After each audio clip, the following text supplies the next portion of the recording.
The didactic triangle is one place to start when you reflect upon your teaching. Here you find the content, the teacher, the student.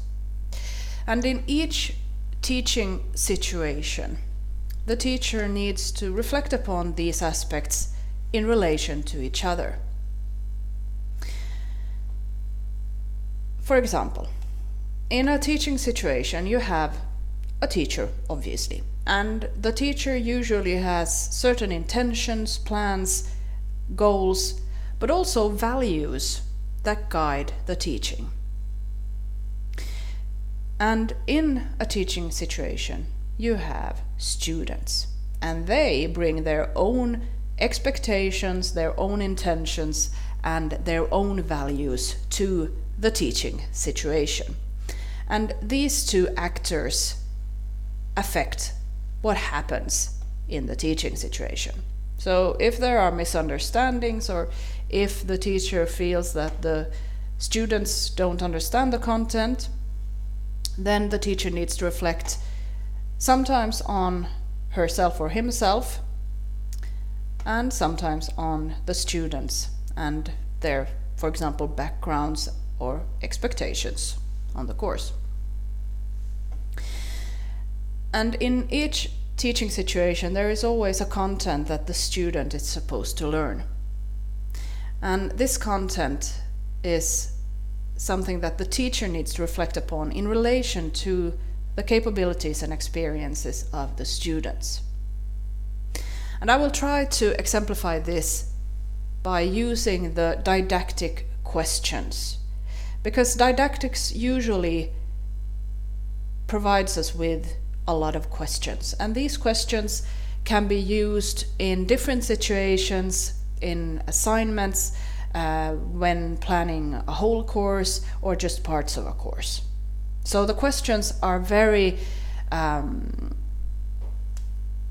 user-friendly in that sense. One of the main questions that we start with in didactics is what? What is to be learned? What is the content? And a follow-up question, equally important, is what is the aim of this teaching situation, or what is the aim of the content? Because if the teacher doesn't specify this or doesn't really think about what the aim is, then it's going to be really important for the students to know what the point of the teaching situation is and what the teacher expects them to do. And for the students, it's usually important to know why the knowledge is relevant. Why are we learning this content? And this is something that the teacher can think about in relation to the students. Who are taking part in this course? Are they beginners? Is this an advanced course? What are they learning for? Are they taking part in a longer program, so this is just one of many courses on the topic? Or is this an introductory course and this is the last time they will probably learn the content? All of this is related to the overall goals of, for example, the program or the courses in the program and so on. But the point is that we need to think about who the learners are and what knowledge they bring to the situation and how this will affect what they learn. If you're on a more advanced level, you can expect the students to learn even more, but if you're a beginner, it's fairly good if they understand the basics. The student can learn the content in many different ways. And this is a methods question, really. If the teacher decides that the content is quite difficult and the teacher wants to take a more active role in teaching, then that's fine. But perhaps the content is suitable for individual work, or for collaborative work, then you will probably choose different methods to let the students work with the content in different ways and with different methods.